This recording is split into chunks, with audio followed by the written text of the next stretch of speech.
So where does American Pharoah sit in the list of greatest horses ever, greatest race horses ever?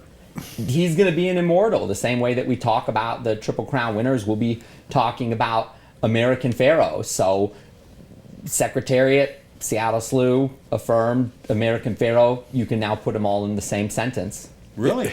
Same sentence? Absolutely. Okay. And you just look at the breadth of his career. He has only lost once. He's won 6 Grade 1 races. He's won all the Triple Crown races in style.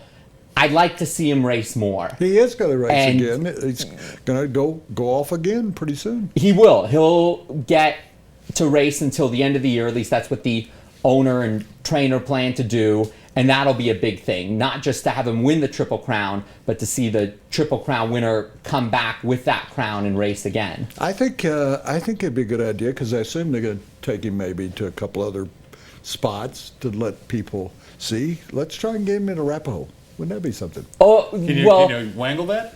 Can you do that? I'm going to try, but after Secretariat won the Triple Crown, his next race was at Arlington Park in Chicago. Yeah.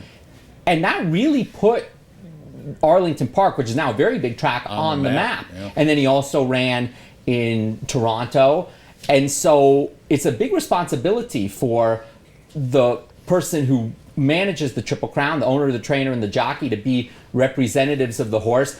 I really liked seeing that trainer Bob Baffert and Victor Espinoza, they've donated their earnings from the Belmont Stakes to charity. That's an incredibly classy move.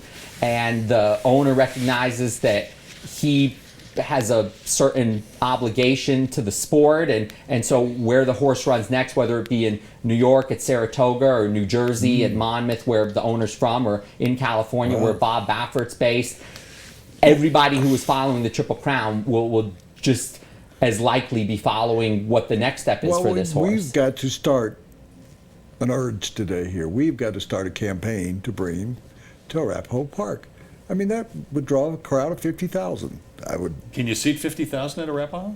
We'd have to dig a real big grandstand really quickly. But wherever American Pharoah runs, that's going to be a huge boost for racing. Greatest racehorse ever, I think, is Secretariat. That's what I said. I think that the Belmont that he won in 1973 remains Cemented the greatest that legacy, moment yeah. ever. And I sort of look at it as if you wanted to see perfection, you saw it with Secretariat. And just to put it in context with another sport, I'd say like when Bob Beamon broke the long jump world record in '68, that one moment where it's just perfect. And you can watch the Belmont from 73 over and over again. And Secretariat still holds the record in all 3 Triple Crown races. And the world record for a mile and a half. So for American Pharoah to run as fast as he did and just be off of Secretariat, he's right up there. It's very impressive. He's Jonathan Horowitz. He's here courtesy of the Celtic Tavern. He's also the track announcer at Arapahoe Park. And just because the Triple Crown's over doesn't mean we're not going to have you back, especially with your name on the show now.